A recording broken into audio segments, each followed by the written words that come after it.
یا ان کا مذاق اڑانے سے ایمان جاتا رہتا ہے۔ 4واں قصہ ایک سنت کے بارے میں۔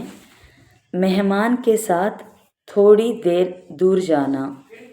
حضرت ابن عباس رضی اللہ عنہ بیان کرتے ہیں کہ رسول اللہ صلی اللہ علیہ وسلم نے جب ان کو رخصت کیا تو جنت البقیع غرقد تک ساتھ تشریف لائے اور فرمایا، جاؤ اللہ کے نام سے، اے اللہ ان کی مدد فرما۔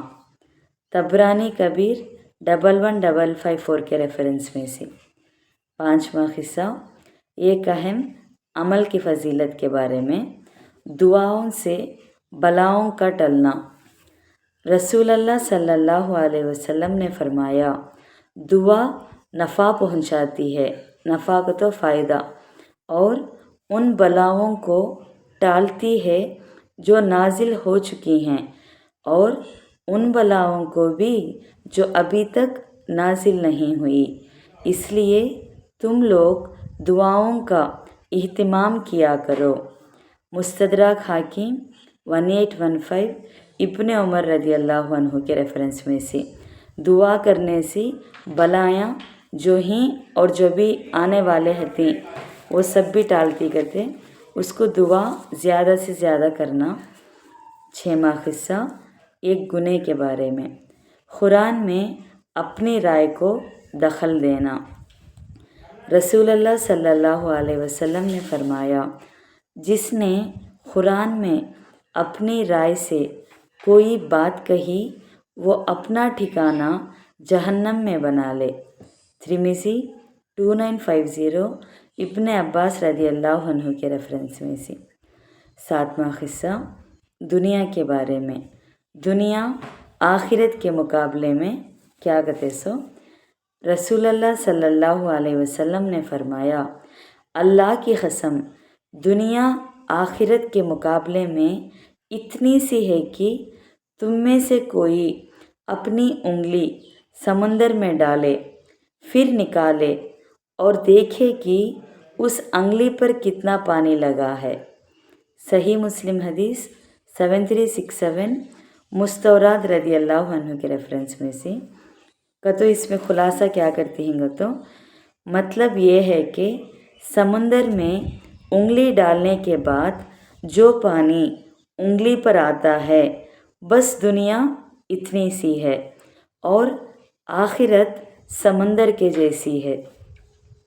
8واں قصہ آخرت کے بارے میں۔ اہل جنت کے لیے حوریں۔ قرآن میں اللہ تعالیٰ فرماتے ہیں، ان اہل جنت کے پاس نیچے نگاہ رکھنے والی بڑی بڑی آنکھوں والی حوریں ہوں گی۔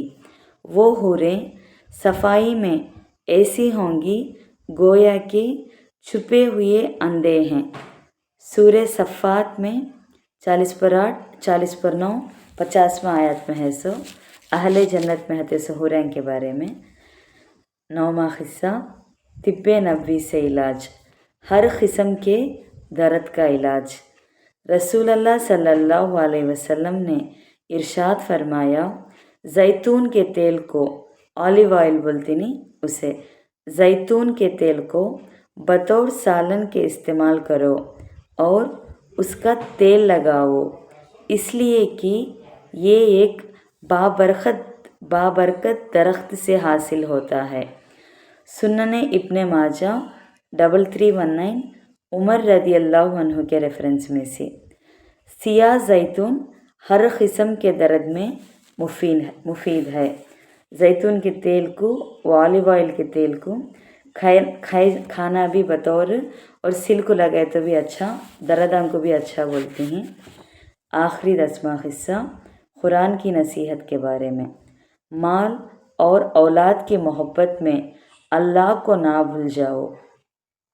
قرآن میں اللہ تعالیٰ فرماتے ہیں، تمہارا مال اور تمہاری اولاد تمہارے لیے آزمائش کی چیزیں ہیں اور اللہ ہی کے پاس تمہارے لیے بڑا اجر ہے، لہٰذا جہاں تک تم سے ہو سکے اللہ سے ڈرتے رہو اس کا حکم سنو اور فرمانبرداری کرو اور اللہ کی راہ میں خرچ کرتے رہو، اسی میں تمہارے لیے خیر اور بھلائی ہے۔ اور جو شخص نفس کی کنجوسی سے بچ لیا گیا وہی لوگ کامیاب ہونے والے ہیں۔ سورہ تغابن میں 15واں 16واں آیت میں ہے سو یہ مال اور اولاد کی محبت میں اللہ کو بھولنا نہیں کر کو۔ الحمدللہ آج کا 5 منٹ کا مدرسہ بسپر 3 محرم کے بارے میں بات کر لیے۔ انشاءاللہ کل بسپر 4 محرم کے بارے میں بات کریں گے۔ السلام علیکم ورحمۃ اللہ وبرکاتہ۔